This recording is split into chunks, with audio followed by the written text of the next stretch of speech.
Welcome back to S&S British Bird Diaries. Here's an update on my greenfinches.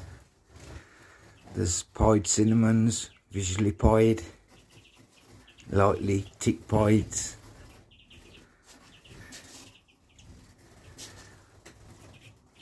Nice bird over the back there. 3/4 of the way for the molt now. Just got to say a big thank you to all my supporters, all the amazing feedback. Thank you, much appreciated. Please feel free to smash that thumbs up button, hit that subscribe bell, and then you'll get a notification every time I upload a video. On that one, ladies and gentlemen, thank you for watching. Boom, I'm out.